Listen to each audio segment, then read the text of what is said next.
Saludo con gusto a Lorenzo Córdoba, ex consejero presidente del Instituto Nacional Electoral, columnista, articulista, académico. Lorenzo, gracias por estar aquí. Gracias, Guillermo, un verdadero privilegio estar contigo. Muchas gracias, Lorenzo. Ex consejeros del Instituto Nacional Electoral, como tú, y académicos, integrantes del Instituto de Estudios para la Transición Democrática, publicaron una carta, ya nos referíamos a ella, en la que piden una reforma electoral de consenso e incluyente que busque mantener procesos electorales confiables e independientes. Te preguntaría, ¿qué plantean exactamente? Bueno, Guillermo, es una carta que responde a una necesidad, consideramos, en el Instituto de Estudios para la Transición Democrática. Por cierto, un órgano que, como tú sabes, nació en 1989, justo después de la elección de 1988, con el propósito de acompañar desde la academia con publicaciones, análisis, seminarios, conferencias, el proceso de transición.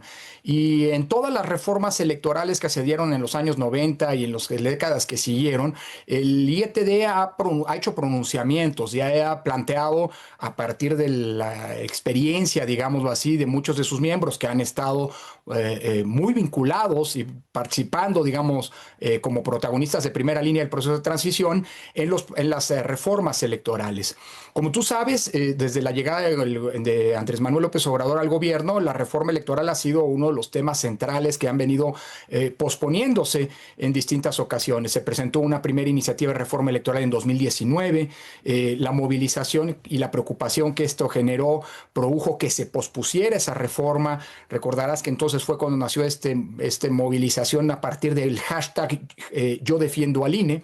Después, en el año 2022, el presidente lanzó su plan A, con el que planteaba una desaparición del sistema electoral como lo conocíamos. La movilización ciudadana forzó a los partidos de oposición a no votar esa iniciativa, que fracasó, tratándose de una reforma constitucional, pero inmediatamente se propuso un plan B, que si bien fue aprobado, más tarde fue desestimado, declarado inconstitucional por la Suprema Corte de Justicia. Más tarde vino el plan C, que no terminó de instrumentarse porque se le dio prioridad a los otros aspectos de la reforma judicial, la desaparición de los órganos autónomos, la militarización de la Guardia Nacional, entre otros. Ahora parece ser el momento de la reforma electoral finalmente. La presidenta Sheinbaum ha planteado que en breve presentará una reforma e incluso ha delineado cuáles son los ejes fundamentales que contendrá. Reducir el costo de las elecciones, reducir el costo del sistema de partidos, reducir el costo del INE, elegir por voto popular a los consejeros del INE y también, transformar el sistema de representación proporcional o por otro, que simple y sencillamente le dé representación a las primeras minorías. Frente a esto, en el IETD, con preocupación, hicimos este pronunciamiento que retoma no solo nuestra experiencia, sino además ahí en el IETD, y como firmante estamos ni más ni menos que 3 de los 4 presidentes que ha tenido el IFE, el INE en su etapa autónoma, y además señalamos cuáles son justamente los ejes, las características que debería tener la reforma electoral, que consideramos necesaria, pero evidentemente en una clave muy distinta de la que ha venido planteando el oficialismo en los últimos años. ¿Cuáles son estos ejes? Telegráficamente podemos abundar en ellos, Guillermo. Primero, el consenso. Para nosotros una reforma electoral no tiene sentido si es una imposición de una parte del espectro político. Tiene que ser el resultado de amplios consensos, como ha ocurrido desde 1994, por cierto, con las reformas electorales. Segundo, tiene que ser una reforma que refuerce la representación del pluralismo, porque esa es una condición esencial de la democracia. La democracia no es solo elegir a nuestros representantes, sino que nuestros representantes efectivamente reflejen la diversidad y la pluralidad política del país. Tercero, una reforma electoral debe fortalecer y no minar la autonomía de los órganos electorales. Por eso hacemos una serie de propuestas para incrementar, digámoslo así, los porcentajes de votación que se requieren para nombrar a consejeros del INE y a magistrados del Tribunal Electoral, y planteamos que esto lo haga el Senado de la República. Y el cuarto gran eje tiene que ver con la equidad.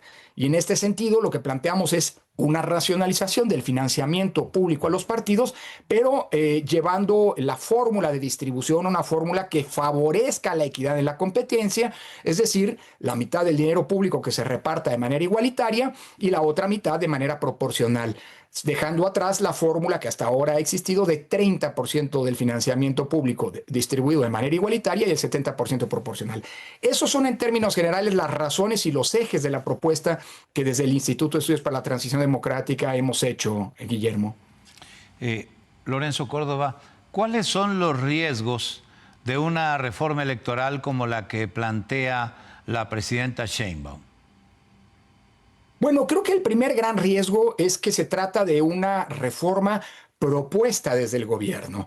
Y creo que si algo aprendimos en los últimos 30 años es que las reformas, antes incluso de presentarse los proyectos, deberían consensuarse, digámoslo así, a partir de lo que son las grandes coordenadas de consenso entre las distintas fuerzas políticas. Las reformas electorales, Guillermo, tienen que ver con definir las reglas del juego democrático a la que se van a someter todos los actores políticos. Y por eso el consenso es muy importante, porque implica una aceptación de todos los contendientes de que van a someterse a las reglas que ellos mismos avalaron en un primer momento. Esta creo que es un elemento fundamental, porque a diferencia de lo que ha venido haciendo Morena con la reforma judicial, con la reforma que desapareció a los autónomos, estas que he mencionado y que cambiaron radicalmente la faz de nuestra institucionalidad democrática, afectándola, creo yo, gravemente, son propuestas unilaterales, son propuestas que han sido aprobadas con una mayoría, por cierto, indebidamente construida, fraudulentamente construida, que no le dio las urnas, sino se las dio una interpretación sesgada de los resultados electorales y de las normas.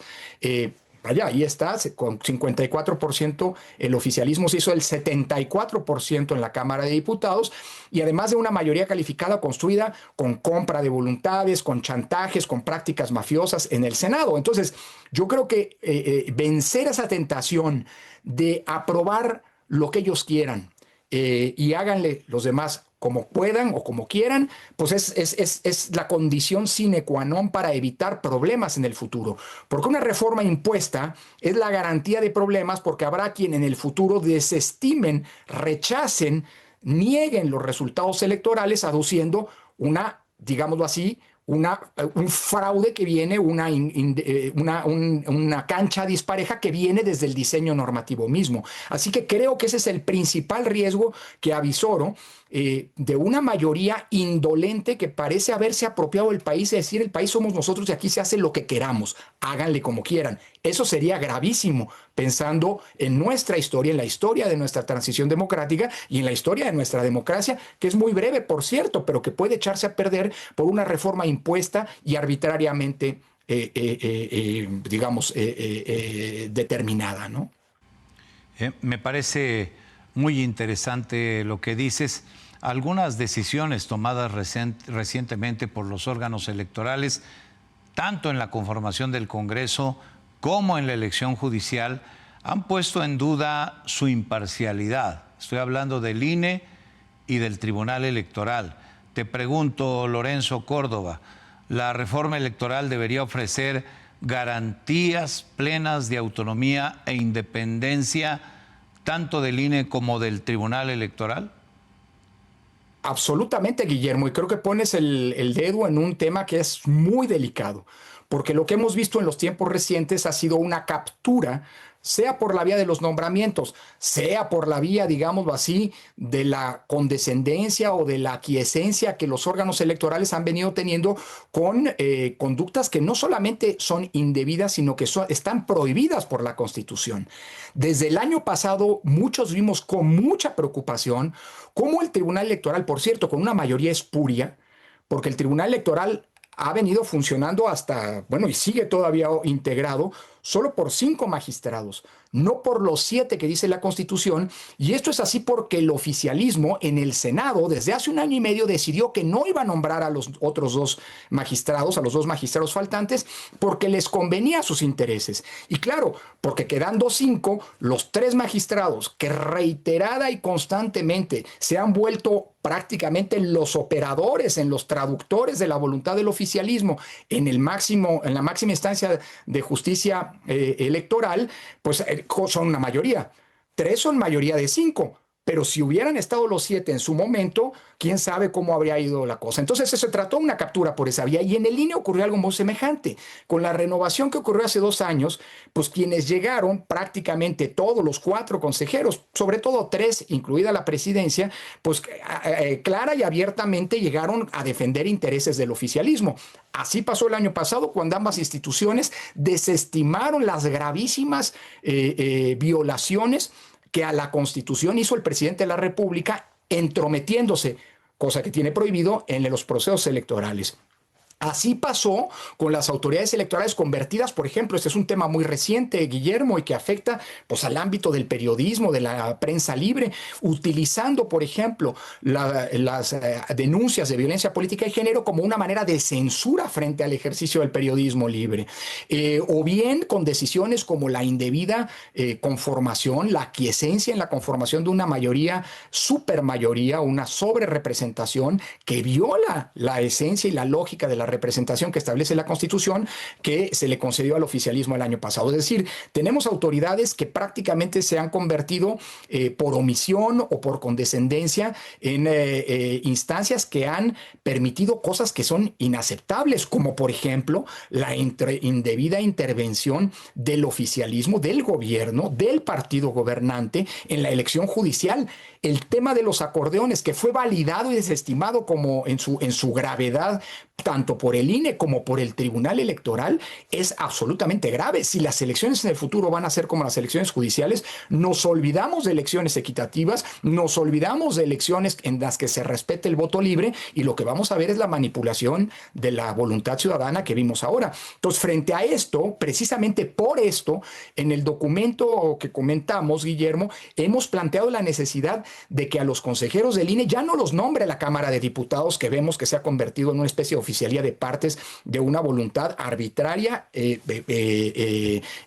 digamos, y que impone unilateralmente las decisiones del oficialismo, sino que como ocurre con todos los otros órganos constitucionales autónomos, los que quedan, el nombramiento lo haga el Senado, pero además con 3/4 partes, obligando así al oficialismo a tener que negociar y consensuar con la oposición quiénes son los nombres que van a arbitrar las elecciones. Y lo mismo para el Tribunal Electoral, Guillermo. Pero este es un tema súper delicado que justamente este documento se hace cargo.